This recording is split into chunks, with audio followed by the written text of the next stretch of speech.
Okay, 5, are 4, we 3, 2, live? 1. We're on. All right, cool. All right, hi everybody. I'm Bobby.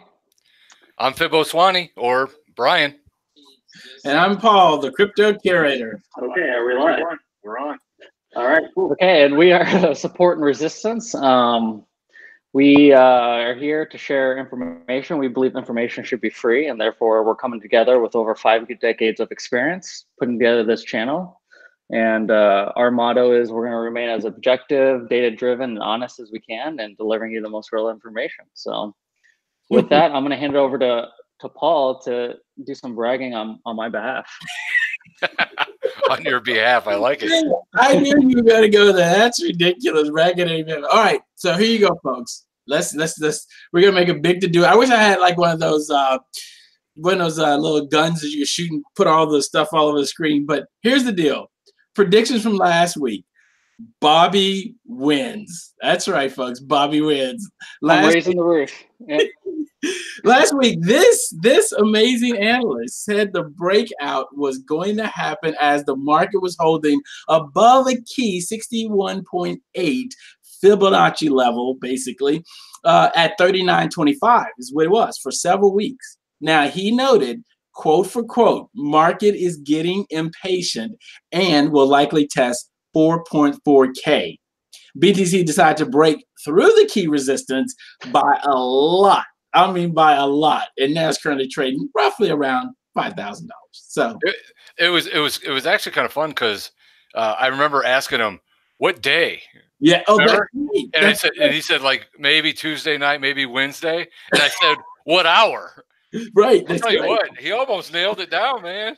He got it, but to nail it down almost on the time. Bravo. Bravo, my friend. Hey, you know, it's hard to be good sometimes, right? But I wish I had some whiskey. You know, I'm just drinking a little LaCroix. Here, but... can I throw this through the screen? Or... There you go. Hey, as Beyonce says, take a bow. Take a bow. There you go. Well, go ahead. What was that? Go ahead. I was gonna say, well, we have to give Brian a little. Let me get a half win in this, please. Give me a half win. I'm about to go there. So I can't leave Brian out because, see, here's the deal. As a CFTE, you know, he's a certified financial technician. He knows this stuff. He had a half win. We're gonna say he had a half win. So he was going to trade in the triangle. Remember that if you remember last week, there was a triangle that he had been talking about that drew, and he said we're going to trade within that, but was leaning to an upside break. And once it moved above 4,200, he had a 5,200 target objective. And of course, we went straight through and found resistance. So right at 5,200. Right at 5,200, which was very nice. He called it nicely, you know. Yeah. So I'll take a half win on that. Yeah. But Bobby gets the credit for calling it this week, so that's a good call. But it just goes to show you the talent of these guys, that these are not just any ragamuffins. These guys are good. They know their stuff. Hey, I rolled my dice the right way. No, I'm just kidding. Speaking of rolling dice the right way, let's just jump right into some news, because this has been a very interesting week. Some really big developments have happened, and I think there's a lot to it. So what I'm going to do is I'm going to jump over and share my screen. That way you guys can take a look at what I'll be looking at, and we'll go right into it. So for starters, PayPal is investing in a digital identity-focused blockchain startup in what they consider their parent first. So the name of the company is Cambridge Blockchain. They're a digital identity company. Now, the thing with this digital identity company is that they are not like for us as individual retail people. They're really working on behalf of the banks. The banks have a huge KYC issue that they need to have solved, and this is the solution that will address that. And so PayPal, along with some of the other big players in the industry, for example, Microsoft, IBM, MasterCard, and Accenture, all have given this company money, Cambridge Blockchain, to create this new identity platform that will be used by the banks. So as you can see down here in this quote, it says, "We've made an investment in Cambridge Blockchain because it is applying blockchain for digital identity in a way that we believe could benefit financial services companies, including PayPal. So they're sort of helping themselves along with the banks. What do you guys think about that, Brian and Bobby? Good deal? Yeah, I mean, for one thing, I read these kind of things and I get kind of lost a little bit. I kind of understand what they're doing, but when they say like personal identity services, and how it applies to like a PayPal, I just get kind of confused. I kind of get it that, you know, PayPal would want to have this to overcome all the new type of regulations that crypto is probably bringing on, and have that personal identity, and to where you're kind of owning your identity a little bit more than just having it freely float out there like it does today. But I get kind of confused on it, but that's because I'm really not in the regulation world. So I get kind of, I mean, when I read it on the surface, I think it's a good thing. I think, you know, places like PayPal are teaming up with these blockchain type companies. So to me, I think that's a positive thing, just from the, you know, the people that don't know a lot in that sector, that it sounds good on paper. So that's all I got. But what anybody else out there? I mean, what do you guys think? Bobby? Is this similar to kind of what Civic is trying to do? Are you familiar with that project? Yeah, no. And that's what I'm saying. Civic is different, right? Civic is looking at us as retail folks first. They have an app that you can go and create your own identity on their app. And then Civic's goal is ultimately to have you use that to go through airports for check-ins and things like that. So, and buy beer out of vending machines and maybe check in at a club and things like this. This solution is a little bit different because, like I say, it's addressing the burden that the financial services industry have on collecting information and making sure that information they collected was correct to open up bank accounts or to do transactions, things of that nature. Because, I mean, there's a lot of new data privacy rules coming out, right? Yep, GDPR is one of them, right? So so this is a company that's, you know, like PayPal is getting with this company because they can offer services on how to monitor that and how to work with that. To, you know, just to move forward in the industry. Yeah, and here's the thing, right? A lot of this is still very new. These things are just starting. As a matter of fact, they're probably still not even in trial. They're getting things up to speed. So once it's fully born, we'll know exactly what the application is and how it works. But right now, we know that it is definitely for financial services. How exactly they're going to apply it is still sort of up for grabs. Yeah, so it'll be kind of interesting. I mean, is the goal to kind of streamline and make the whole identification process for financial institutions, identifying their clients through like a KYC, AML process, like more efficient? Yeah, for a KYC process. Yeah, because think about it. Like when I go to the bank, right now I can swipe my credit card, put in a PIN, and then boom, they got access into my account. So for the most part, that's sort of there. But how great would it be if you came in, just scanned a QR code, and boom, everything was in, because cards will no longer be in existence. And you can just do things like that. Or if they're having to get certain information from you, you need to scan or notarize some document or some agreement you had with them. You just scan your QR code, and that would do the signing for you. And you know that that's valid because that's on the blockchain. That's the way I sort of see some of this working. Okay. Roots out. Yeah. All right. So if we go to the next article, we'll be looking at Bitcoin Lightning Network reaches a milestone, $5 million in capacity. Now, I will preface this by saying, if you guys know me, I'm not a developer, so I'll be talking about this from a news perspective, but I did a little research and try to get a better understanding of what this capacity, what it means by reaching this capacity. If you look down through the article, right, Lightning Network does big numbers. Lightning Torch burns on, and Dorsey, of course, Square Crypto shows signs of life. Most of this has nothing to do with the main title. The first part does, though. And if every weekend when I send out the Crypto Watch, I put the numbers from this website, 1ML, on that particular brief to show people the statistics for the week. And if you look, week over week, month over month, ever since this Lightning Network has been in existence, the percentages every week for the number of nodes, the number of channels, the number of capacity has been increasing like crazy. Well, we finally reached that 1,062 Bitcoin capacity. Now, a lot of people are saying, well, what's this whole capacity thing? This is where it gets a little crazy to start to explain. So Lightning recently came out with what, and I'm gonna switch over to the next article, came out with what they call loop feature.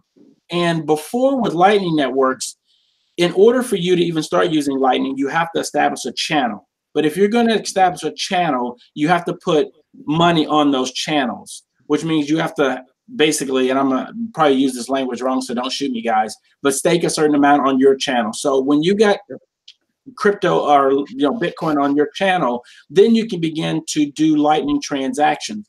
Now, if you want to do a large purchase transaction, there have to be enough currency on that channel in order for you to do that transaction, enough capacity basically, and in order to do that. But then I found out that when you open a channel, you only get a certain amount of capacity.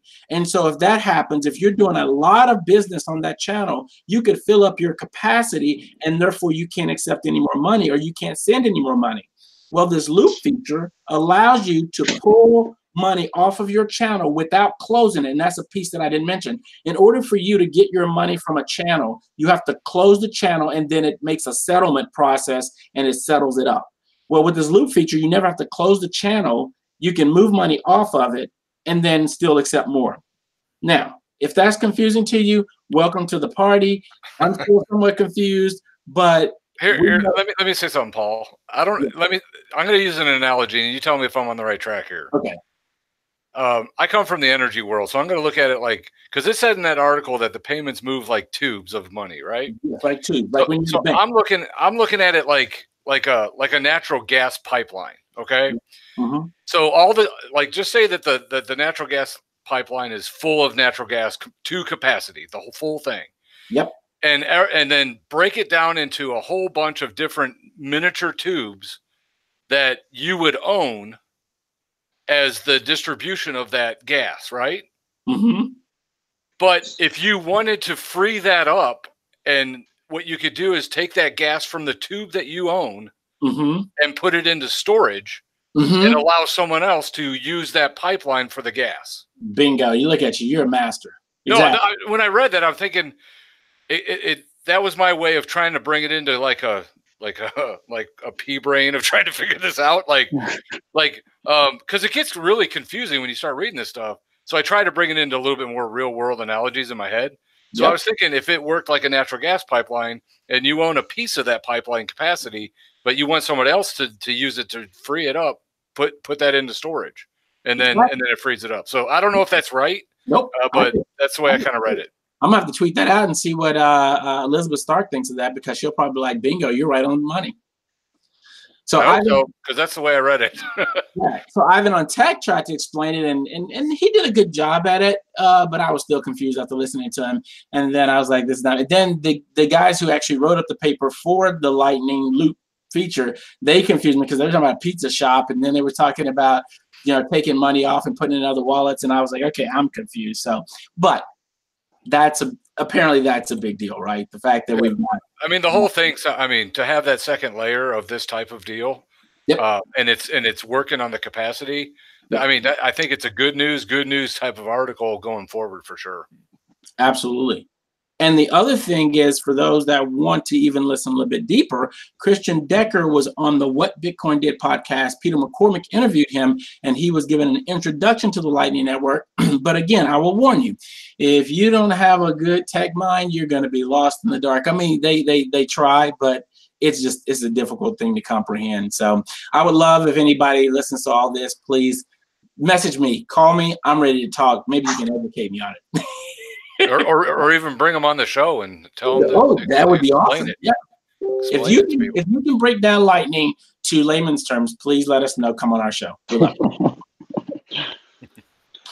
All right, this is going to be the last one that I talk about for right now. It's Andreessen Horowitz.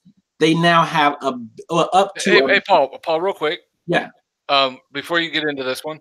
Yep. Lightning torch. What did that mean? Yeah, so remember the lightning torch? That was on that first article where they go into, let me scroll down. So lightning torch burns on. So the situation with this is the lightning torch started getting passed around and everybody had it. What really blew up the lightning torch is when Jack Dorsey got it and everybody went crazy because Jack Dorsey's got the lightning torch. So you so it's like the Olympic type thing. Like Yeah. you run a certain area and then pick it up and take it. Exactly. See, that's the first time I really dove into that term. That's why I was asking. So I didn't really follow that. And what happened is it started with, and I'm gonna get this all wrong, I'm sorry. I think it started with like 10,000 Satoshis.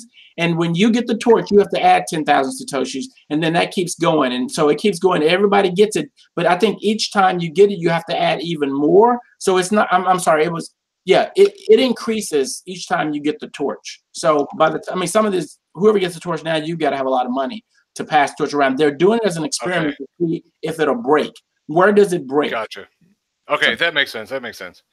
There you go. Sorry to interrupt. I just saw that term and I just wanted to. No, you're good. Get my mind wrapped around it. Yeah. So A16Z, remember I talked about Andreessen Horowitz has this $1 billion to back more crypto companies.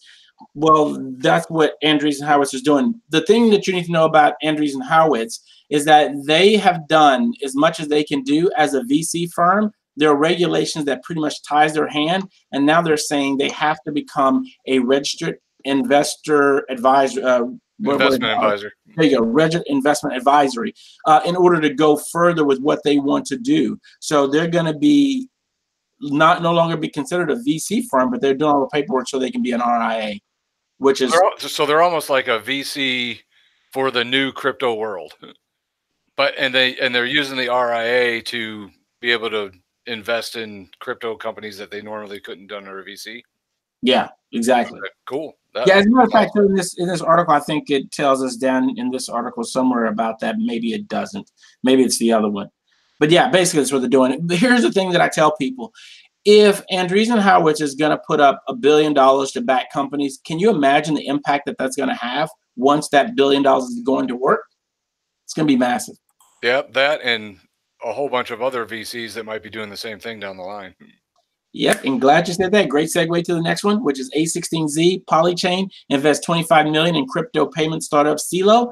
Let me tell you, this is getting very interesting. This is one of the great examples of what we could see come from this money being put to work. So if you haven't heard of Celo, I'm going to pull up their website. It's right here. Let's make money, right? Celo is an open platform that makes financial tools accessible to anyone with a mobile phone. And again, just listening to that, it's going to be amazing. I'll tell you what, as soon as I heard that, as soon as you say that at the top of that website, it said, let's make money. Yep. Money's green, right? In the fiat world. Yep. Money's green, right? Yep. And it says we want to make money. And it says Celo. Yep. Celo Green needs to be on this immediately. I mean, if he's not investing in this or getting his face in front of this. That's right. He should be all over it. It's Celo Green right there. That's all I thought about when I heard the name Celo. I was like, Celo Green. That's the first thing that popped into my head. He needs to be on it. We'll tag him. There you go. We'll tag him. Oh, I'm going to blow this thing up. Celo Green. I think Mark's going to be excited. But I did want to read this quote from the firm. It says, "We strongly believe that anyone, regardless of their location or socioeconomic status, should have access to basic financial tools for storing and transmitting currency." And this is one of the great things about blockchain technology. And for us in the developed world, we don't get it. But those in the undeveloped world that's developing, they get it because there's 2 billion people unbanked. And now they can be banked with this type of technology. So super, super exciting. Awesome. I like it. Do you think the traditional banking system is starting to shake in their boots a little bit with all of these kind of companies coming out with different solutions and, Yep. That's why they're gonna have to rework their model, aren't they? They are. And basically, I didn't bring it up, but there was another article this week that said in 10 years, if we stay on the current path that we're on and the developments keep going, that Bitcoin is going to overtake Visa and MasterCard. So it's coming. And this is why we. That's right. Short the banks, right? I mean, I feel like the best way to short the bank is to take some of that fiat and go buy some crypto and just never come back. Just stay in crypto. That's right. I like it. Right, I'm game. Time for shout outs, people. Oh, shout outs. Yeah, I'll go first. I'm going to share my screen here. My shout out is going to, let me pull up my screen here. Can you guys see my screen? Let's see. I feel like it should be popping up. All right, we'll wait for it to pop up here, but Oh no, I'm going with Euclid and Oaks. There are a couple that started this cryptocurrency show, Morning Coffee, and I absolutely love it. It's something I kind of listen to when I'm at work. He kind of does it on Wednesday mornings, I believe. He hasn't really had like a schedule. He's kind of does it whenever, but I think he's starting to get a schedule, and he's going to start doing it on Wednesday mornings. But there's three things that I get from this show. One is pure laughter. It's comedy. He just basically he breaks down all the stuff that's happening in the crypto, like in the CT universe, in the crypto Twitter world, and it just wraps a little comedy around it, which I kind of like. The next thing is really just really having fun, and he seems to really do well with that and just kind of be relaxed, laid back, kind of having fun. And that's how I kind of approach our show. For me personally, I just want to be laid back, have fun with it, but be professional in what we're doing with our expertise in the markets, but to have some fun with it, and that's the main thing. So I get a lot of that from that too. And then every once in a while he'll come up with some really good like thinking topics. So it's not all about comedy. He'll throw some some topics out there of like, does time exist, or just things that make you think a little bit. I brought that one up because I watched it the other day when he was kind of talking about time and numbers and all that kind of stuff, and I was like, this is right up my alley. So it was kind of fun. So Euclid and Oaks, I highly recommend getting on their show and listening to their morning coffee show. Good times. Now I listened to it yesterday morning, or actually I listened to it this morning, but it was yesterday's show. And right off the bat, he had Producer By the Way on his show, and them two were talking about this guy named let me look it up here. Adam from School on Twitter. He's at Adam School. He had this song, and they played this song, and I think it was. I mean, Euclid was saying it was fire. Here it is. Crypto OP. I'm gonna be a big horn beanie. Lambos on me. I'm grooving, man. I'll tell you what. I thought it was just badass. I mean, I love that song. So everybody, I'm giving kind of a double shout out here. Get on Euclid and Oak show. I mean, they're awesome. And then a little shout out to Adam from School for that song, because I thought it was pretty fire, just like Euclid said. So my shout outs are to them. So was that guy a musician before crypto, or was crypto like his segue into? I know nothing about him. I know nothing. The only thing I heard was that song, and I went, and so far that's all I know about him. But I think it was kudos to that show, to that song, because it was pretty good. Good jam. Yeah. I like it. Yeah, because it sounded like Eminem as soon as he started singing. It's like, man, did Eminem start singing a song? And I'm like, nope. It's Adam from School. If that were so that's my shout out. Who's next? I'll go next if you want. All right, cool. Let me share my screen here.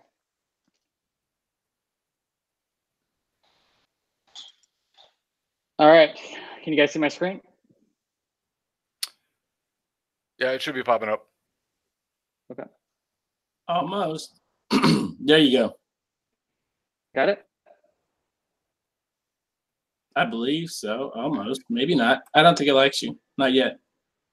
I think you might be frozen on Brian. There we go. Now you are. The camera likes me. Okay. I am good now, yeah? Yes. Sorry, I'm looking at the YouTube live show as well at the same time. It just looks really, it doesn't look right. Yeah, well, that's because it's doing the. Okay, I think we're good. Yeah. All right. I'm having all sorts of technical issues on this show today. But anyway, so my shout out is going out to coindirect.com. They're doing a lot in helping us support our current show. CoinDirect is a cryptocurrency wallet and exchange where you can go out and buy and sell cryptocurrencies with US dollar. They have over 44 cryptos that you can go in and out of very seamlessly. Supports, the Android, iOS applications as well. Some people use it as a kind of just a way to just track prices, to be honest, as well as, you know, using it as a wallet. But they have a really a very friendly interface where you can set up, you know, your watch lists and things like that. And another exciting thing as well is in Africa, Paul, you're kind of talking about our last article there about kind of the financial services and emerging markets being kind of under-delivered in those regions of the world. CoinDirect recently won an award in Africa, I believe, in terms of you know, bringing adoption to cryptocurrencies through this wallet. So that's pretty exciting. They also have a pretty up-to-date blog as well, where you can keep up on news and quotes and all the relevant fundamental information. And they also have a sister website here, coininsider.com, where you can find all, you know, the relevant kind of news and quotes and you know, technical analysis as well. A lot of our stuff is featured on here from Twitter, so you'll see a lot of people being featured throughout, you know, the different pages on this article across you know, the most relevant kind of TA experts. So that is my shout out. Very nice. cool. Coin Insider. I like it. Yeah. Since you guys are doing the whole screen share thing, I guess I'm gonna have to do the same with my shout out. So I want to give a shout out to an amazing website, and this will be great for a lot of you businesses that are out there. It's called CoinScribble. CoinScribble is a website that, here's the great thing about it, you're going to get about a good 2 million impressions from the site alone by publishing content on it. Ty Smith is the guy that runs this website. He is a all-around top-notch guy, and this website will give you a lot of traction. In addition to that, they have now made it possible so that you can actually get influencers and get yourself published on major crypto publications through CoinScribble. It's a one-stop shop place that you can go to, and you can get it all done there. So whatever you do, follow CoinScribble on Twitter and visit coinscribble.com. Cool. Nice. I've posted a couple things on CoinScribble. I like it. It's a fun little place to apply some stuff. Gets a little thumbs up, thumbs down kind of deal. Really is. Kind of rate it. It's kind of fun. Really is. It's a great site. So Brian, you got a lesson for us? I'm going to throw the lesson over to Bobby. Oh, Bobby. Oh, that's right. I'm doing it. Oh, yeah. He's too busy trading. I got plenty of lessons that I can give out, but I think I'm going to throw this one over to Bobby. All right, let's do it. Let me share my screen here. See, I'm busy trying to trade and manage this channel at the same time. It's not fair. Okay, so today's lesson. So we're going to go through kind of a few relevant topics here, especially the fact that we've had this beautiful, right, daily spike, and you know, a lot of people I think are in the current market are kind of wondering, okay, how do I handle this? How do I know when to take profits? Do I take profits? Do I let it ride? You know, where are the key supports and resistances? So you know, it's a lot of times when you're trading in cryptos, it's easy to get in, right? But then as a trader, you're fighting emotions constantly, right? You're fighting fear and greed, and right now people are fighting that greed, right? Yeah, it's taming the inside beast. That's what I always say. Trying to tame the beast. So how do you tame that beast? And I think Brian would concur with me here. This is why we use technical analysis, and this is why we rely, you know, solely on our indicators to give us those you know, those buy and sell signals in the most objective, data-driven approach as possible. Because when you start to make TA more of an art versus a science, that's where you start to get in trouble. And so that's kind of how I try to approach my technical analysis. I want it to be repeatable and objective. And as long as I can, you know, kind of stick with those two things in mind, I can leave less of the art out of it, and I can stick to what my indicators are telling me, right? So Yeah. Um, One thing I was hearing on Twitter today a lot when it comes to emotion is yeah, people that were actually selling out of Bitcoin on the rally, but they said they had such a hard time doing it. Like it was hurting them to do it. right. That It's right there is you need to learn the emotion side of trading, because that if your indicators are telling you that this is topping out, it is time to sell and then buy back later. But that's one thing I heard out there. So this is a good lesson, because that's what people are kind of talking about at the moment. I can't believe I'm selling this. Oh my gosh. You're profiting. Relax. Just right. relax. But go ahead. I just thought I No, just read that a couple times on Twitter today, and just like, wow. right. So this You know, lesson's good. it's another life lesson, right, Brian? Don't love anything that can't love you back, right? Yeah, So, yeah, exactly. you know, understand cryptos are here to generate wealth for yourself or your family or whoever it might be. Maybe you're doing it for fun as a hobby. So that's kind of why in this lesson here, you really have to kind of take a step back in the market, right? Before you even get in and push that buy signal. Okay, what are your financial goals?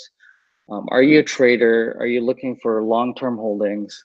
So I'm going to come at this more from a kind of a trader standpoint and kind of just give you guys some insights on, you know, how I'm handling my portfolio and kind of what my goals are, and, you know, take what you think might be useful for you in terms of, you know, learning maybe how to use some of these indicators or how to, you know, apply some of these strategies, you know, into your own. I'm not saying my approach is, you know, one way or the highway, but, you know, this is kind of how I do it. So number one, you know, just before we even get into indicators, have a clean chart. Okay, I've seen so many times on charts, it literally looks like Rainbow Bright puked all over the charts. And, you know, Rainbow bright. I like it. you have, you know, a million different trend lines going, you know, this way, you know, just all over the place, slicing, dicing the, you know, the chart every which way. At some point, you're just going to end up confusing yourself. And when you look at Brian's charts or my charts, or, you know, anyone in the industry that, you know, has been doing TA for a decent amount of time, they have clean looking charts. You want to make it simple. You want to make your charts so simple that you could explain your approach to like a 10-year-old. You know what I mean? And if you can't do that, then you might want to take a step back and just simplify things. And so that kind of takes me to my next point that I want to bring up is you don't need, you know, 15 different indicators on your screen, telling you when to buy, when to sell, or how to measure like momentum in the market. You know, I really recommend, especially for anyone that's just getting started, you know, stick to the classical moving indicators, or, you know, indicators in general, oscillators, that have been time tested, you know, that have been used in all markets, equities, commodities, you know, Forex market. You know, stick to the classic stuff. And a lot of that stuff, a lot of times those classic indicators are free too, right out of the box, which is even better. So I'm just going to talk about just a couple indicators just in this lesson. Brian and I are going to kind of just feed off of each other. And, you know, if he has a kind of a different approach, how he uses it, you know, obviously chime in. And each week we're going to pick apart other indicators as well, that are highly used across the markets, and kind of discuss maybe the pros and cons, and, you know, et cetera. So we'll get it cracking. All right. So just to let you know, this is my trading screen. So this is what I use on a daily basis, just so you guys know. I don't do anything fancier. I literally just have my stochastic indicator and my overlaid on top of my RSI. So these two indicators here, and I usually trade using you know, the Bollinger Bands. And so what is stochastic, and what is RSI? So stochastic is a momentum oscillator, and when we say oscillator, it means that when you're looking at the indicator, the lines are going to float between a maximum and a minimum point, right? So essentially, you know, for the stochastic and RSI, you'll never see these lines cross above 100 or below 0. So they're always going to stick between those lines. And these indicators are used to identify overbought and kind of oversold conditions. So the stochastic you can see here has, you know, 2 lines. One is called the percentage K, which I've highlighted as green. And then the red line here is your D line, which is also called your signal line. And the percentage K line is your faster. Consider this kind of be like your leading indicator within the indicator. And what it's doing from a math perspective is that it's looking at current prices and trying to figure out, okay, based on the current price action, you know, how is that trading? How is that trading in strength versus, you know, versus the period that you're looking at, right? So whereas your D line is more of a 3-day moving average, so it's a lagging kind of indicator. It doesn't move as quickly, but your D line is probably the most important signal in your stochastic, because that's what you're going to use, right, to identify whether a market is overbought, oversold. And when you have a cross, whether it's to the upside or downside, that's going to signal to you as a trader, okay, do I get in? Do I get out? You know, based on kind of the overbought and oversold conditions. So as an example, let's just hop over the 2-hour charts just because we'll have more action that way. So you can see here, I mean, it's very clear, right? So RSI got extremely oversold on the pump, right? And then I really like having overbought. Thank you, overbought. And I really like having the stochastic and RSI on top of each other, because they're kind of doing the same thing in terms of trying to identify the overbought and oversold conditions in the market, but they're coming at it with a slightly different, you know, calculation, right? So you know, RSI is it's measuring basically the magnitude of the recent prices over a given period. And usually the default period in your RSI is 14 days or 14 periods. If you're looking at the daily chart, it'd be 14 days.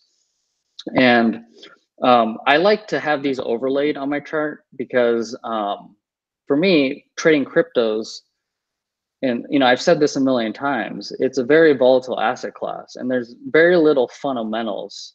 And when I say fundamentals, I'm not talking about when Paul's talking about news, like that sort of fundamentals. I'm talking about fundamentals in terms of how do you value projects, right? So when you look at like equity analysts, stock analysts, you know, that are tracking certain sectors of the market, you know, they have financial models, right?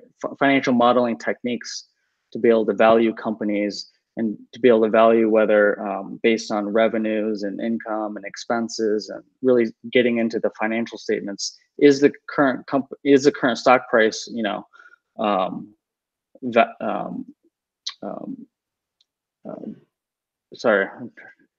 is the current stock price basically undervalued or overvalued? Yeah. And so it's very hard for us in cryptos to have any sort of like real kind of fundamental like a fundamental measure of how valuable these companies are. So this is another reason why technical analysis is very important. Okay, so it allows us to because the fundamental value isn't there in the markets, it allows us to really get in and measure the greed and the fear in markets, right? So I really enjoy having stochastic and RSI, you know, on top of each other to identify, to get that double signal when I need to get out of a position. Yeah, and one thing on that, when you say using them together to get those 2 signals, Yeah. one of the things is on this, like on the stochastic oscillator, when people look at that indicator, they got to know that it's really not a movement of the absolute price. It's more sensitive to the actual momentum rather than the absolute price. And that's a key thing when you look at that oscillator, because a lot of people think the oscillator is going down, it's like all price must be going down. It's sensitive to that momentum. And then when you tie it into the RSI, which is also measuring the overbought and oversold of the momentum, in a different way, those two working together is something that works really well. So, but that's one of the key takeaways I always try to tell people on the oscillator, on the stochastic. It's sensitive to momentum rather than the absolute price. That's a big deal. That's a really good point.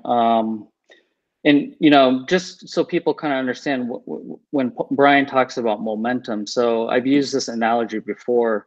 So think of momentum. So what is momentum in the market exactly, right? So think of the market as just energy. So it takes energy to move the markets up, as well as, and it also takes energy to move markets down, right? So when you think of like a rocket ship taking off, it's filled with a lot of gasoline. It takes a lot of energy to get that rocket ship initially, off the earth, right? And then it takes even more energy to keep it going. So imagine, in a split second, the engines just turn off. What happens? Well, the rocket ship continues to go up, right? Because it's built up all that momentum and all that energy. So for a few seconds, it might still continue to go up before it drops back down, before gravity takes over.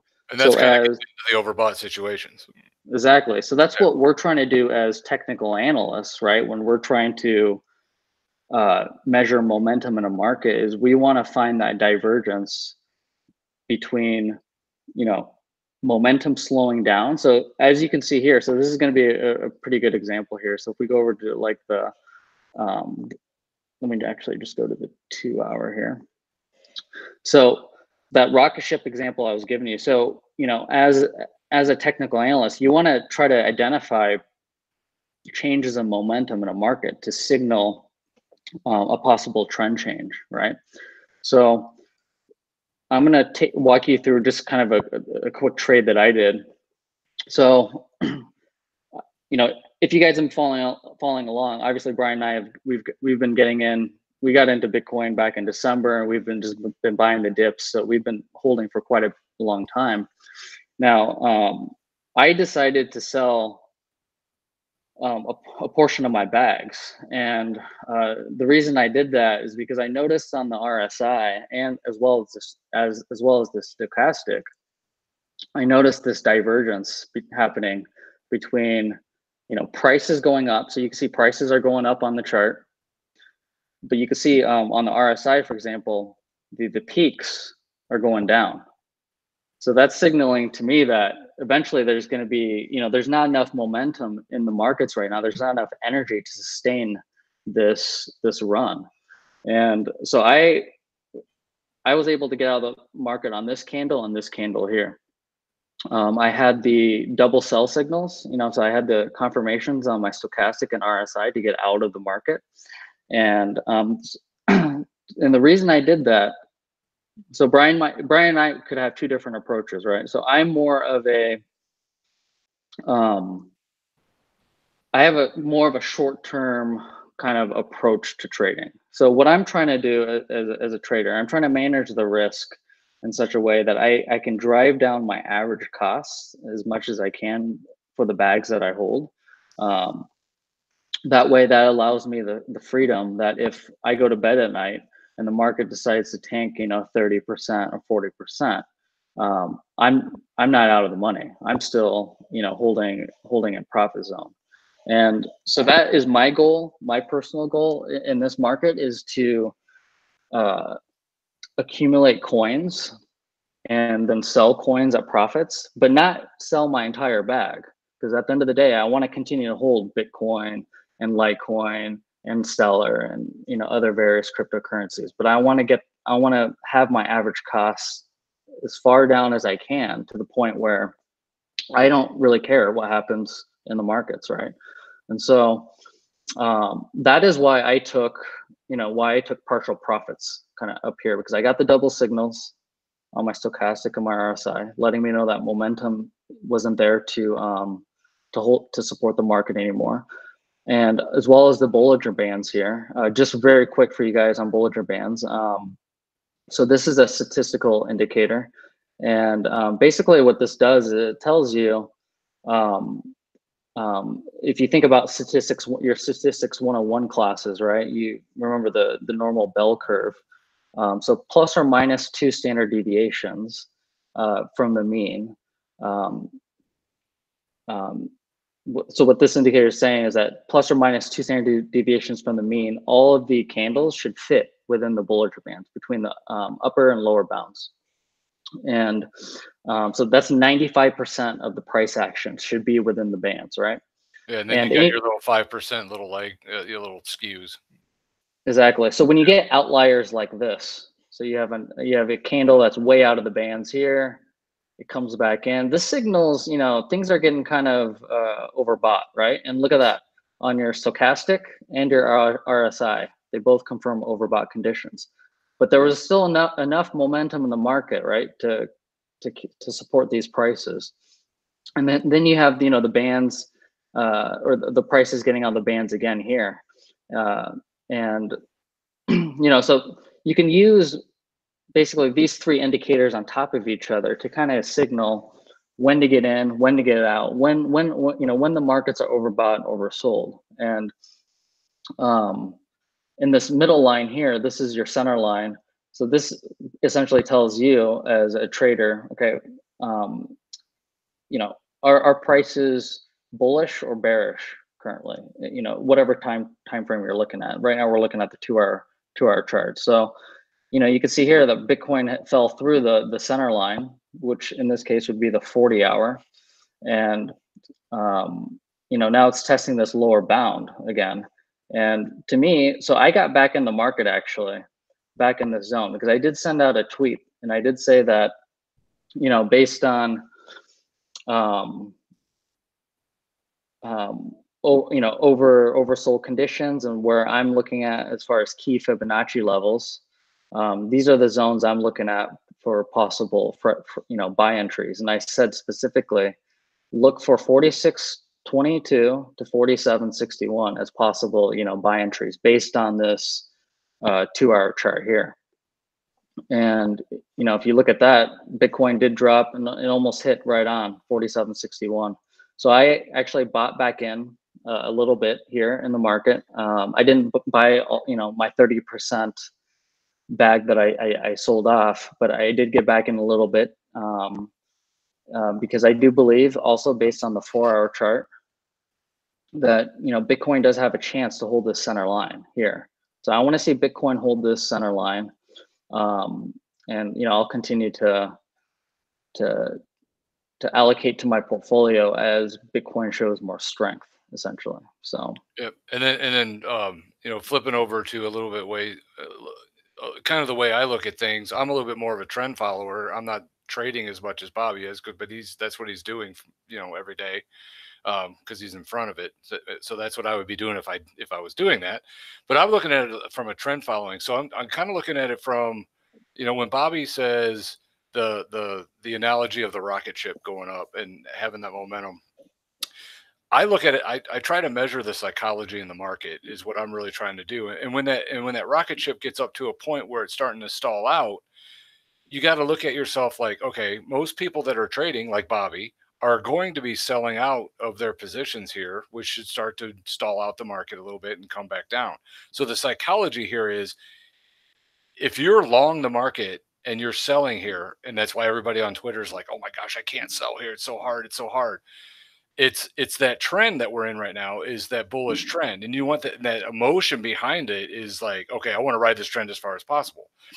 What I'm doing is, okay, if you are selling here and you still want to be long the market, the psychology is, where do I get back in to keep this market going? So what I'm looking at is, as it retraces back, I want to use the indicators to tell me, are we going to remain in a bullish trend or not, to keep the trend going?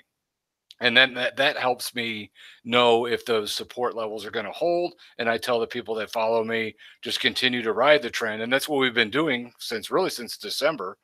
Even when we had that dip down in February and everybody was concerned of it making new lows, the indicators were really not telling us that. It was saying, let's stay on this track. Now, we didn't rock it up like we have been, but we've been on this nice small trend. So I'm a little bit more of a broad trend follower, that I want to ride this thing as long as I can until the indicators tell me otherwise. And right now it's to the point where if you're like Bobby and you sold out, but you still want to be long the market because the market's going to remain in a bullish trend and it holds certain support levels. You want to be buying back in. So, even though I'm looking at the broad side of the market and he's looking at the little bit more near term, it kind of works together.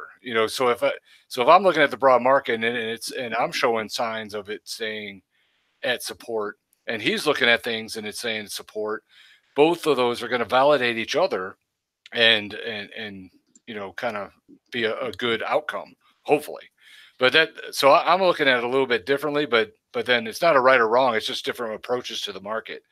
And one other thing I wanted to show real quick, you mentioned the RSI with the overbought and oversold. A lot of times people would say the normal way to look at it is, if it's dipping down below 30, it's getting into an oversold, and as it comes out of that and it gets back above the 30 level, it's a buy signal. And then vice versa, if it gets above 70 and it gets into that overbought and the rocket ship starts to lose fuel and start to stall out a little bit, it's when it falls back down below 70 is your sell indication. That's the normal way of looking at it. But let me share my screen real quick. I did a chart today with Litecoin. And this is just another way that I kind of approach the RSI, just as another way of looking at it.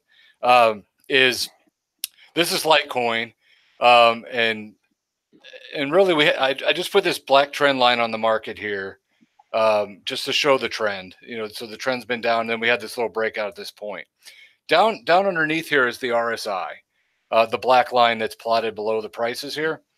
I have two different ranges. So what I'm using the RSI for is to tell me, is the market in an overall bullish zone or an overall bearish zone?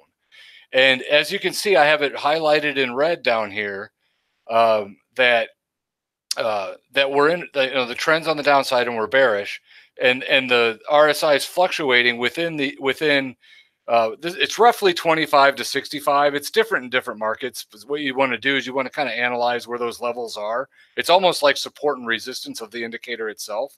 So as long as the indicator is trading within these two lines, it's in this bearish market. But this is where it starts to get interesting right around here, is when it dips down below and it gets even more oversold. And then, Bobby kind of talked a little bit about the divergence in the market. But here you had a low, and then it made another low. But here the RSI was actually moving the other direction, and it popped back up into the red zone. That right there is a divergence. Basically, it's saying that it's taking less sellers to make a new low. So the sellers are starting to dry up. So it's kind of that divergence to the market. Then what happens is we get into this area in here. It's kind of this no man's land, but it's actually the divergence is your first signal to say, okay, it's flipped to a bullish market, or at least, not bullish, like crazy bullish, but it's like we're seeing first signs of it moving in another direction. So it started to work its way up, and I got a little bit of a Fibonacci right here from this latest move. So it retraced back down right at the 61.8% level at 27.66. And in the meantime, the RSI came back down here, but held within the green zone, which is the bullish zone, which is between 40 and 80 roughly. I mean, it's like 42 and 78 on mine here, but so what happened is it hit the support, and didn't drop back down into the, didn't get a lot of selling interest in there. So the support's holding on the RSI, and it's also holding on the Fibonacci. So there's two signals right there that the bulls might be holding control of this trend. Now, as we go a little bit further, you get into the point where so we actually get out of the red zone and bust into the green zone above the red here. Right at this point is right when the trend broke. So that's telling you right there that we're moving from a primary bearish market into a primary bullish market. And the indicator showing us that by the RSI breaking above outside of the red zone. Now the focus is the green zone. So now that's where we're at today. So now we got, we got this movement in the market to the upside right at this break, and now we're in this green zone. Now we're probably going to get into another zone like we did here, where we're in between, but that's what the Fibonacci levels for, and different support and resistance levels to watch for, to let us know when that's going to change. Now this is a broad look of the market to show primary trend change. And right now, same thing with Bitcoin that we just looked at. You know, you might be trading in and out to increase your bags, but overall the trend is still remaining with the bulls at the moment. So until the indicators are saying otherwise, I don't really want to do anything. I want to ride the trend. So that's what's happening in here. So really, this is getting way overdone, just like we did over here on this side, on the bullish side. It's getting overdone on this side. So we should see a little bit of a correction. And that's what Bobby was showing, that, you know, market's moving down into an area that should find some buying interest. Same thing here. But this market doesn't get primary bearish until this RSI breaks out of the green back into the red. So until this RSI gets back down below 40, this market's going to be really overall bullish. So that's just another way I use the RSI. Not so, because the RSI from the overbought, oversold, when you're looking at the 30 and the 70 levels, are good trading, validators to either go long or short. This is a little bit more broad look of, is the trend continuing or not? It's really not I wouldn't really trade off of this. It's more of, is the trend continuing or not? So using the broad market and using what Bobby's using together can give you an overall good picture of what's going on. So I just wanted to throw that out there as another way of looking at the RSI. Well done. No, that's great. Thank you. Back to you. No, thanks for sharing that. I just have one last thing I want to show. Cool. In terms of how you trade markets, right? I mean, the way you're going to handle and trade a bull market is going to be very different to how you're going to trade, obviously, you know, in a bear market situation. So as a more of a short-term speculator, you know, me understanding that we're still in, I know Brian mentioned that we're in a kind of a primary, I think it's very early indication that we could be heading into, you know, a bullish type market. For me, the overall trend is still negative and bearish. And you know, one way to kind of objectively see that is using moving averages, right? And you know, the 200-day moving average for me is, and I think a lot of analysts would agree, is a great long-term indicator to understand, okay, are we in a bear market? Are we in a bull market? And based on those two different markets, you're going to trade very differently, right? And that is one reason why I decided to take partial profits, is because for me, I'm not confident yet, as even though I'm bullish bias, and I have been through this entire kind of wave, my confidence isn't there yet that I can just, you know, that the market isn't going to reverse on me like overnight on a negative 30% move while I'm asleep, right? And so until I start seeing some of these moving averages, so right now what I have up are the EMA 5, 8, 13, 21 day. You can even bring in the 34 and 35. So until these short-term moving averages here start to cross up above the 200-day, I'm still going to consider that, you know, that we're in a bear market, and taking partial profits if you are a trader isn't, you know, a bad idea. You know, profits are always a win, right? And lowering your average costs and being able to bring your stops even lower so that you don't get stopped out from a lower candle wick is not a bad thing. Now, with that said, it never hurts to ring the cash register. That's right. And you know, each one of these moving averages should act as another layer of support. You know, if Bitcoin were to take a downturn, and you know, these are all kind of potential levels that you want to watch and you'd want to track and see, okay, are bulls stepping back in, supporting the market at these different levels, and those could be, you know, great trading opportunities. So anyway, I kind of jumped around quite a bit over, you know, in this presentation. I just wanted to give just kind of how I have my screen set up. Again, I have a pretty, you know, simple, clean technical framework. I believe, you know, I'm just really relying on stochastic RSI. I use Bollinger Bands to kind of tell me, you know, you know, just to reconfirm, okay, are we in an overbought, oversold condition? And, you know, I really try to stick to my indicators. When I get multiple confirmations, when my RSI and stochastic are telling me to sell, I sell.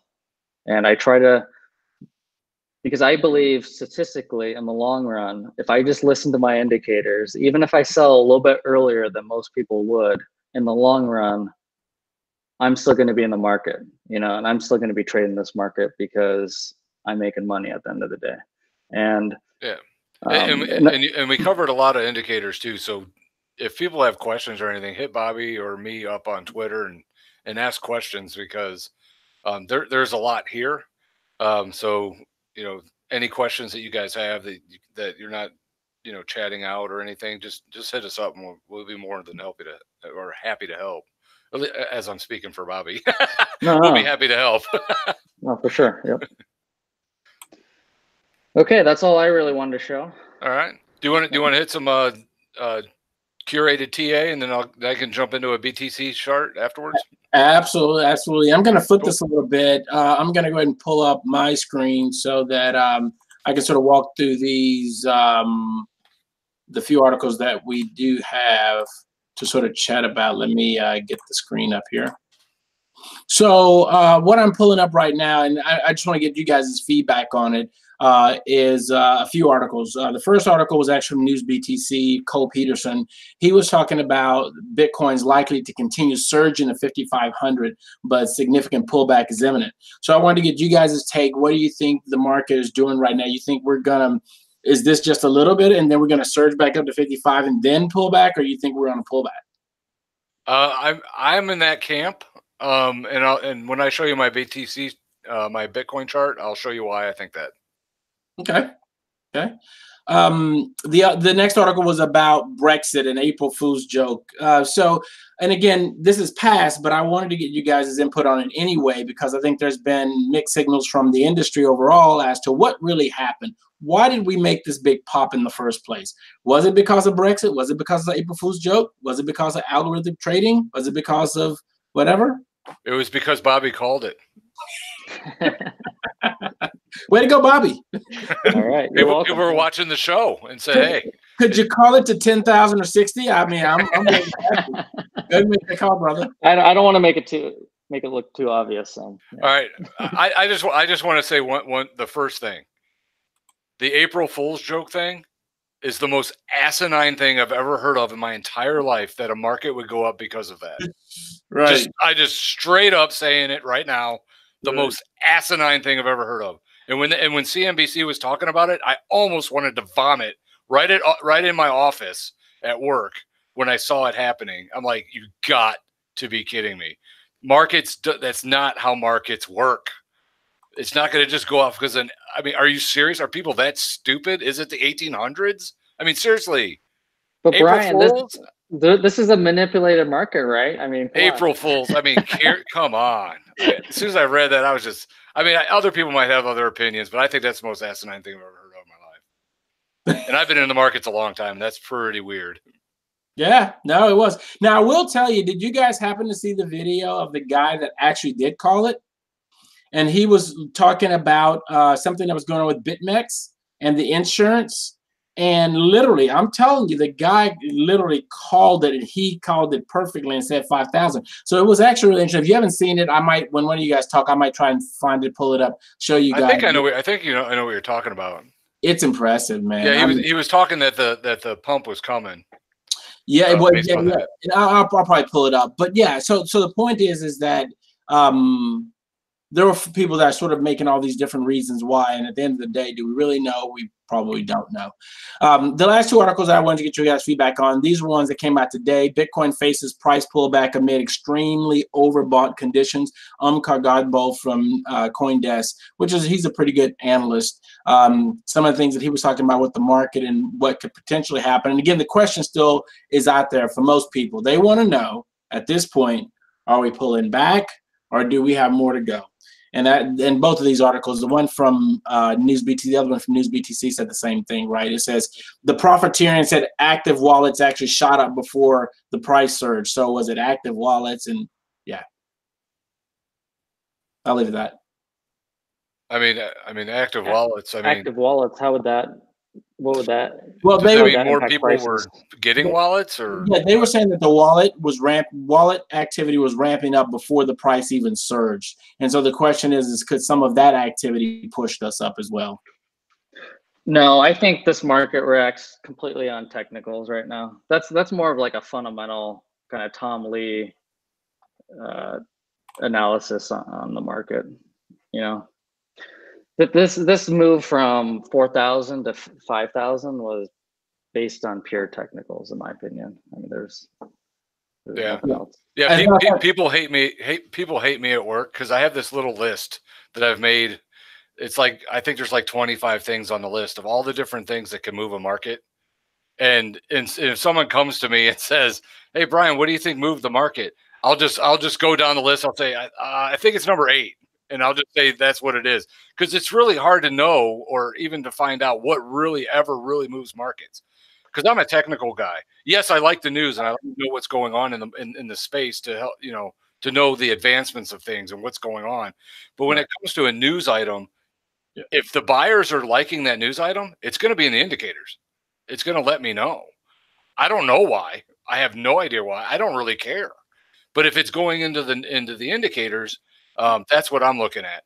But it could be for I don't know whatever reason. It could be really. And what I tell people is more buyers than sellers. That's really all it is. But I don't know why they're buying. I really don't.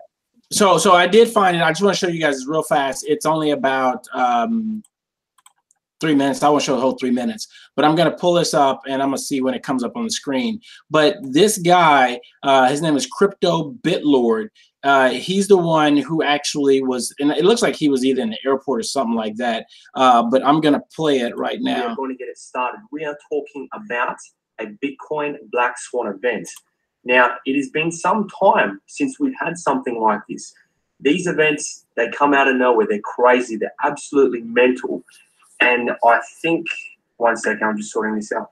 Guys, posting to Twitter is at loud and clear. Moon Pilot, Super So. So this was at 10:05 a.m. on April 1st when he posted just getting the flow of things now. Literally happened. I woke up not too long ago. I had a coffee. I'm starting to get excited.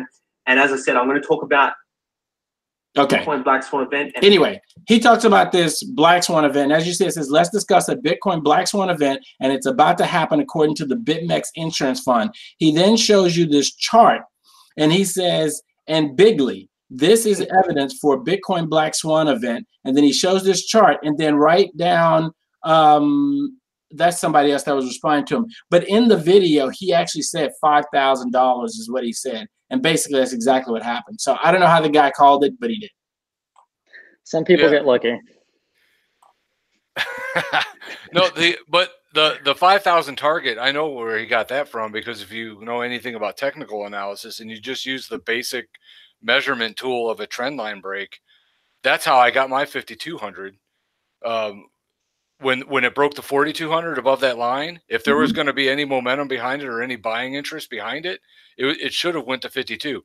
Did I think it was going to go in like a day? No. But I do think it was going to go to 5,200 before it would make a low back below 4,200.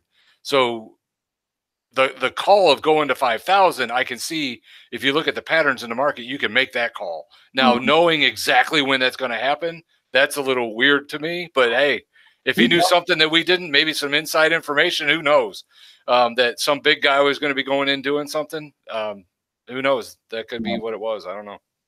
Cool. All right. That's what I have for me. But kudos to him, man. I hope he made some good money. It was 10 o'clock in the morning. I was like, that's amazing that he was that accurate with it. And then he basically, he just called it. So, but Brian, you can take over and take the charts. And oh, yeah. No, I'm just going to touch on Bitcoin here. Just kind of looking at the overall chart. I put a quick video out. I think my screen's up. I just see a picture of Paul. Oh, you went on mute. Okay. I put a video out the other day, just really kind of looking at the overall movement of the market, because it was kind of, all right, we hit the 5,200 that I was thinking, now what kind of thing. And that's what kind of Bobby was talking about, looking at his charts. But I wanted to show a couple things on here. One of them is, the 5,200 actually this coming up, it's probably right around 5,100. I don't have it exact on here, but um, the break of this trend line here is what we were kind of looking at. And then it worked its way down and worked its way up here.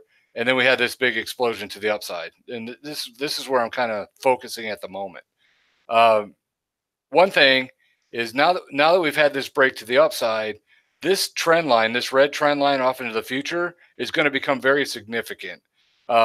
Because if we ever get back down here to test this, this is going to be your first critical level of support. I don't know when it's going to be tested again. I don't think it will be tested until it gets out into a fourth wave, and I'll talk about that in a second.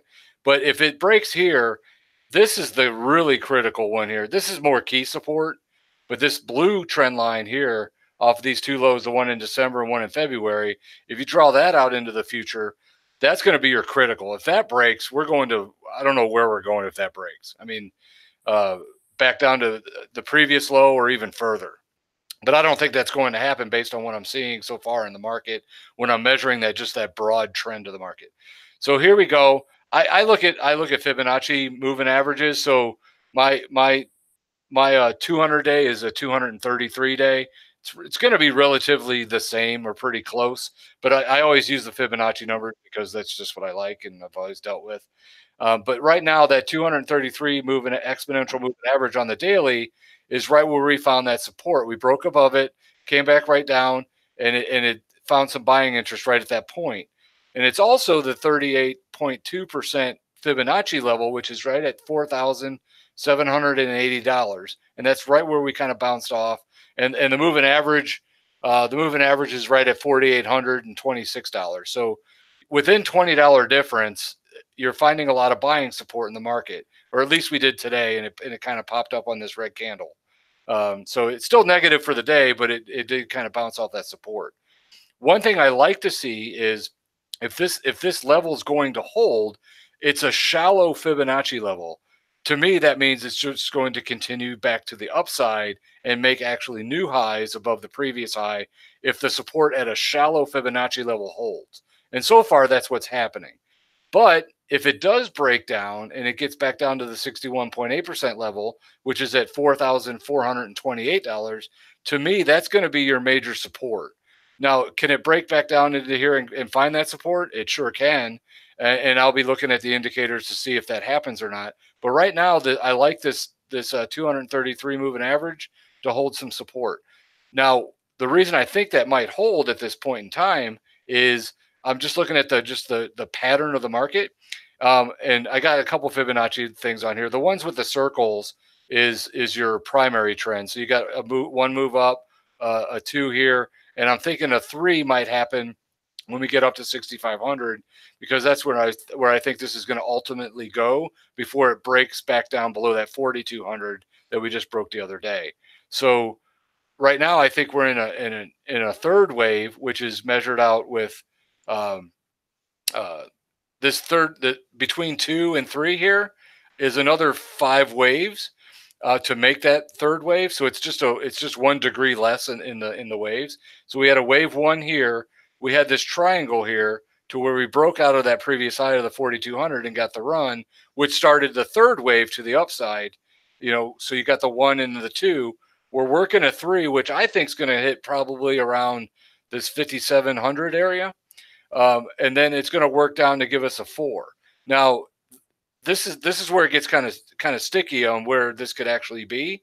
So the 3 could already be done. And if it breaks down below this 200-day moving average, the 4 is going to be here at the 61.8% level. And then the 5 is going to be on the next run up. But if we hold this 200-day moving average, the 3 could work its way up a little bit more. The moving average actually becomes a 4 or even somewhere around this range. And then the 5 moves way up to 6,500 to where we get the wave 3. So, and then the overall pattern would bring it back down to 4, which would bring us down to this key support level here, which would bring it back down to 4,800. And then hopefully, if this pattern holds out true for a long term, we would be breaking 6,500 and further in going forward. I'm not saying this is going to happen overnight. I'm talking at least 2-3 months down the line. This isn't just an overnight thing. But right now, I like the support at the moving average. I like the support at the shallow Fibonacci level. I'd like for those to hold. If it doesn't, look for the 61.8% level, 4,400, or even that previous low and the trend line at 4,200.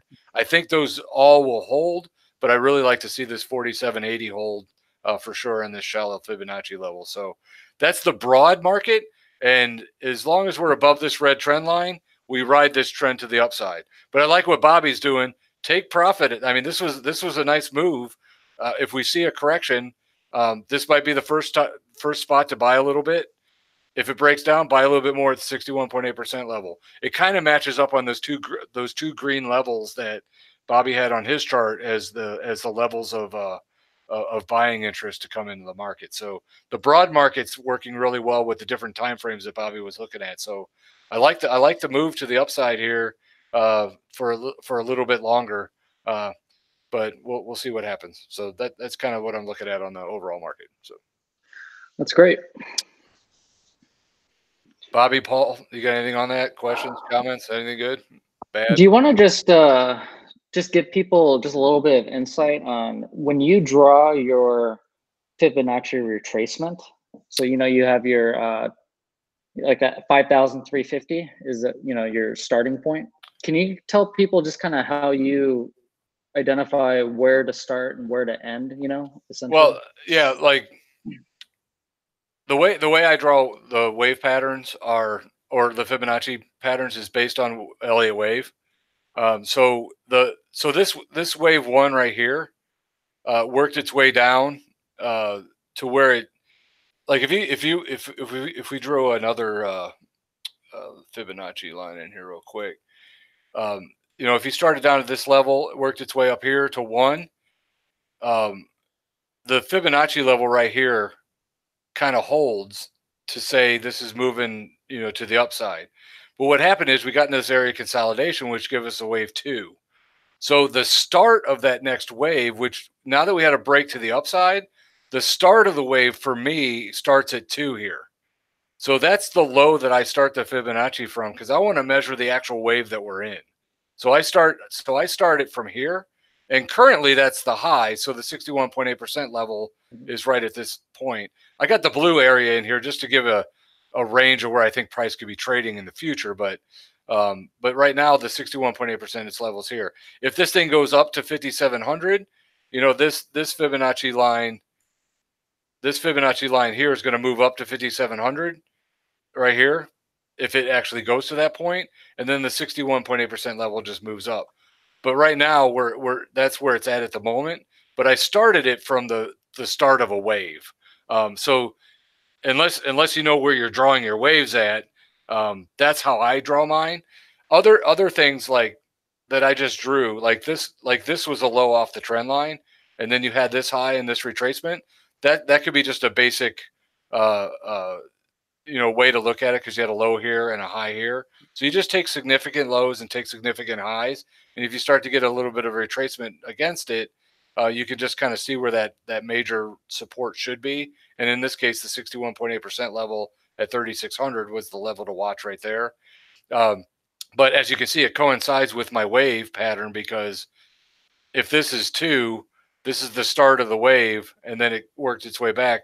But I think this is going to be an extended 3, to where there's going to be a 1, 2, 3, 4, 5 in that. It's going to create the 3. So my Fibonacci lines are generally going to be from starts of waves. I mean, that's just where it kind of boils down to. It gets really involved, because there's a lot in Elliott wave. I mean, there's guidelines and there's key guidelines to follow. There's definite rules. But there's a whole bunch of guidelines, and then just a whole bunch of experience of just doing it over time to figure out where good support and resistance levels are to place those waves. So I don't know. That's kind of hard to explain here on this call, but that's where, just general rule: Fibonacci, significant highs, significant lows. Do it from there. But if you are using it from a wave, use it from the start of whatever wave you're counting. So. Cool. Cool. Yeah, no, it's looking good. One of the things that I always look at too, when you're looking at, again, your chart, I'm glad you put it back up there.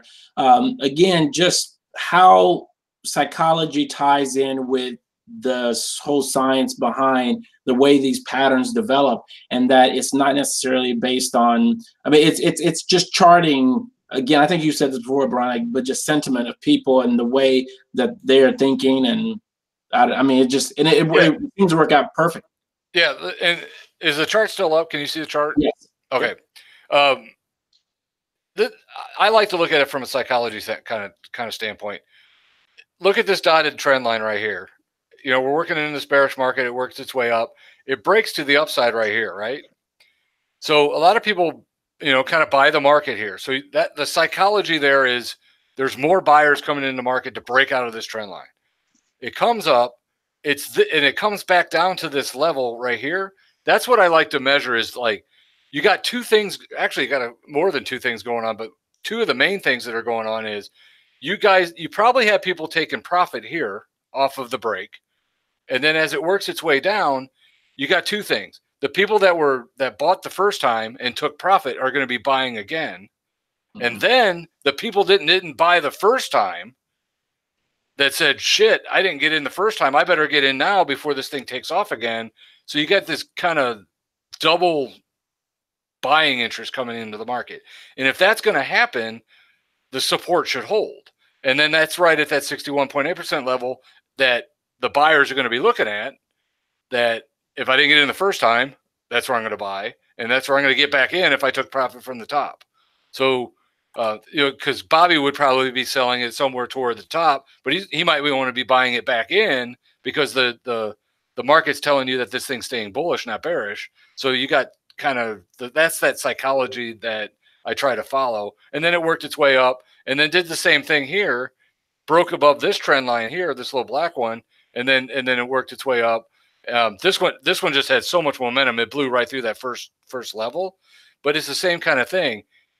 You get in at this level right here.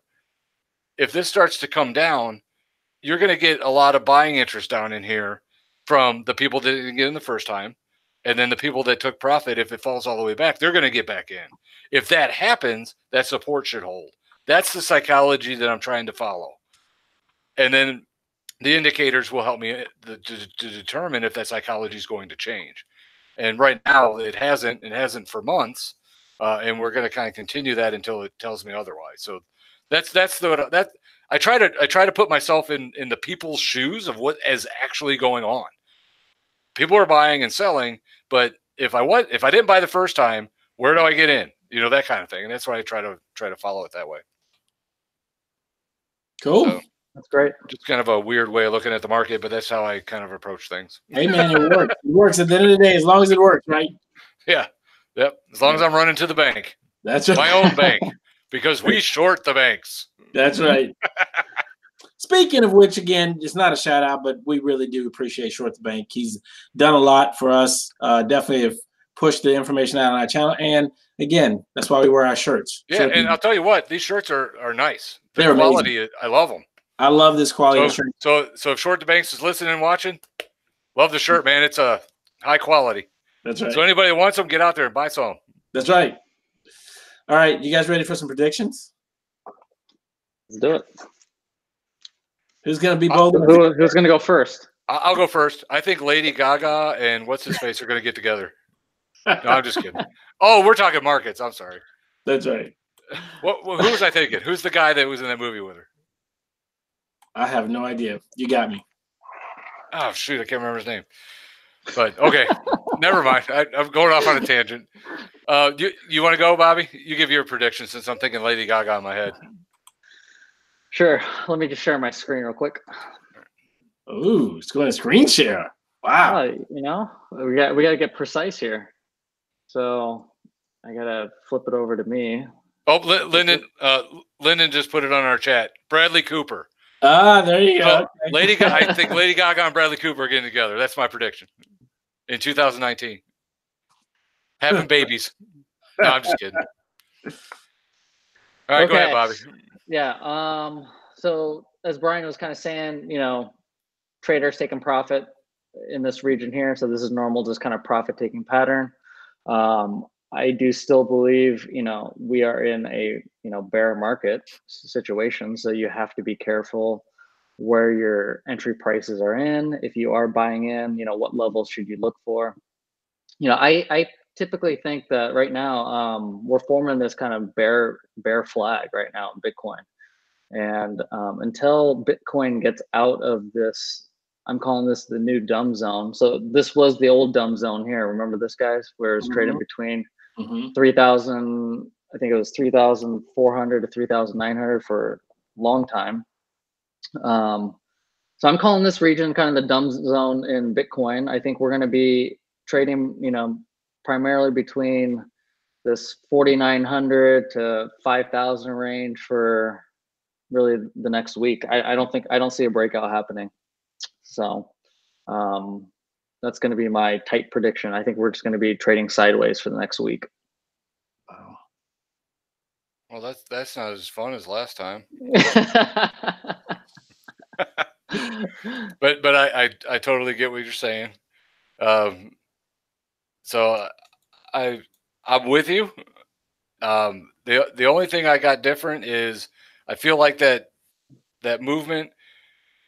Here's the thing. I talked about filtering the other day, or on the last talk, and I like to filter my breaks. And here, let me show my screen. It's basically the one we were just looking at. I mean, we had the large green candle, right? And it busted above the 233 exponential moving average. So I look at settlements, and since this is a daily chart, I like to filter it out. The first day it settled above that, above the 233 exponential, and I actually tweeted that out. When it closed above it the first day, I'm thinking, okay, we might be able to see a new high. It actually made a little bit of a new high after that happened, but I don't know if it's going to continue or not. But I think it is, and here's why.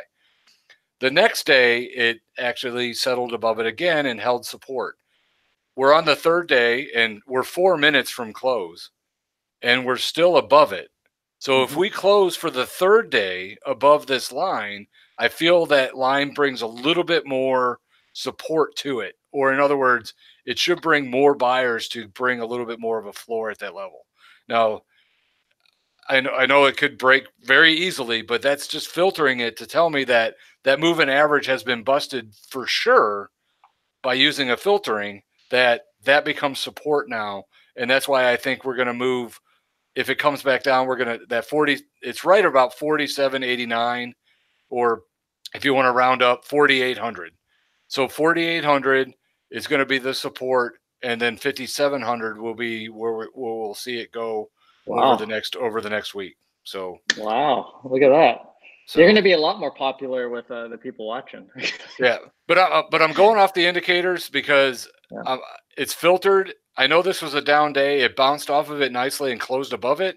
That to me is a positive. So I'm going to go with that. I know I could be completely wrong. And that's why if it does break, look at the 61.8% level at $4,430 as the next level. And I think that's right at your green zone on your chart, Bobby, is right at the top of that level. So that's going to be the spot to look for if this moving average doesn't hold. So if you did sell out, buy a little bit here. It's kind of like go in tranches. You know, maybe 25% back in here, and maybe another 25%, you know, at the 61.8% level, and then maybe another 25% level if it starts making new highs, and then another 25% level if it breaks 6,500. You know, something like that. But but first level for buying, I think the exponential moving average holds, and minimum 5,400. I'd like to see 5,700. But give me all week. Cool. No 2 days or anything like that. I need the whole week. Yeah, I just think from just a market perspective, things got extremely overbought there. I mean, stochastic, you know, RSI, or, you know, just are still in overbought zones. I hope you're right, but I just think that I'm concerned. You know, I'm concerned. Don't get me wrong. I mean, there's a lot of indication that we are oversold or overbought. The only thing is we can stay in overbought territory for a lot longer than people think. That's true. But that's true. But you're playing it smart, because if you are in that position, you do have to be careful. So, because I'm not trading this, I'm looking at it from a continuation of a trend. So Right. we're looking at it two different ways. But yes, be careful, because if it does break down, you don't want to be buying too much here on this shallow dip, because it could dip down pretty quickly. So I'm with you. Cool. Paul, you're up. All right, so here's what I'm going to say. Listen, I'm not going to get all fancy. I don't have any charts to show you guys. I can't do all that Fibonacci levels, Elliott wave lines. I'm just going by gut, right? So I'm all gut. Here's what I'm saying is going to happen. We're going to be on what I consider a 1 to 4 day pullback, because this run-up has been somewhat significant. So a 1 to 4 day pullback, but the pullback is not going to be significant. It's going to almost seem like we're going to be flat in a way, which would give us time for that Bollinger Band to reach and for the numbers to come back within it. I think that with that pullback, it's going to bring that stochastic back down to the oversold level. And then after that, I think news is going to break Monday evening, Tuesday. That's all of a sudden going to give us another nice little rocket going back up. So it would be in line sort of with what Brian is saying, is that I think that on his chart where that 3 was, I think we reached that 3 or higher probably Wednesday, Thursday time frame as a result of that news that comes out on Monday, Tuesday. So you're saying 5,700? Yeah, I'm not thinking. Hey, don't be hesitant. Say hell yeah, I'm saying 5,700. Yeah, so I think we're definitely pushing higher, because I think, and I'm gonna add this in there too. And again, this is tea leaves, but I'm gonna tell you, my phone was blowing up. Everybody started reaching out to me talking about, oh, I need to get into Bitcoin. I need to get my wallet. Everybody's now all of a sudden. I'm like, where were you guys at 3,000? Why are you calling me now? It's 2,000. That right there is an indicator in itself. I was getting phone calls from people I have not heard in months. That's right. So that right there is a signal in itself that there's more buyers coming into this market, and they're trying to find the spot to get back in. Yeah, and I'm hoping it's at the 233 exponential moving average. Yeah, because people have been so pent up for a while, and they've been wanting to get back into this market, and they needed a reason. And this pop has given them a reason that's renewed their faith that, oh, wow, Bitcoin can go back up. So now they're dusting off their wallets, trying to get everything ready. So again, like I said, I think we're going to be on a pullback, 1 to 4 day pullback. I don't think we're going to see a massive pullback. But look, tomorrow's Friday, Saturday, Sunday. People are not doing too much. This thing's going to be pretty much stagnant. Might even see some dojis in there. But then come Monday afternoonish, some news breaks. All of a sudden we hear something. Tuesday, this thing's off to the races again. Wednesday, Thursday, and then back to that weekend doldrums again. But by that point, we'll be up to the 5,700 range, as Brian liked to say. All right. Yeah. 2018, they got ran over by a train. So when they went to the hospital and they're casted up from neck to toe, it took a while to heal, and now they're back out. The train's gone, and now they're coming back into the market. Because I mean, there's a lot of wounds that got a lot of people got hit during this bear market. It's going to take a lot for people to come back, and this first nice little candle, already phone calls. If this thing goes to 5,700, more phone calls, and then that's when you see 6,500. I mean, that's it's not a technical indicator. That's the social mood that I try to measure, and that's why I feel like that moving average might hold, because more people. I just had a guy at my office today said, "How do I get a wallet?" So I said, "You know what? The easiest way, even though I'm not a fan, I said the easiest way, just open up a Coinbase account and just tie it to your bank account and do it." He did it. 30 minutes later, he was like, "What's this GDAX? What are we doing?" So here's a new guy that wasn't even in yet. That's an indicator to me. So that's supporting the market. And also, tax season is almost done too. So maybe once we get out of tax season in a couple of weeks here, we could see maybe next month, a significant bounce, because people are wanting to put their refunds to work, maybe, and so. And we got consensus coming up too. Yeah. Are you going? No, I'm not going to consensus. There's no way. They're not going to get that kind of money out of me. That's ridiculous. Those things are super expensive to go to consensus. All right, we just need to get somebody to sponsor this show so we can go. Exactly. If they're going to pay me to come to Consensus, I'm more than happy to, but I'm not going to pay them whatever the price is. Let's see. Let me take a real quick look. And by the way, Consensus is not until May anyway. It's May 13th. But yeah, for a nice $1,600, you can go to Consensus. Hey, it's cheaper than going to Kentucky Derby in May. No thanks. Well, that's where I live, so that gets expensive. There you go. Makes sense. I'd rather take the $1,200, go there, put it on number 6. Come on, number 6. No, I'm just kidding. Just kidding. All right, we got it. All right, I think that's a show, right? So that's a wrap.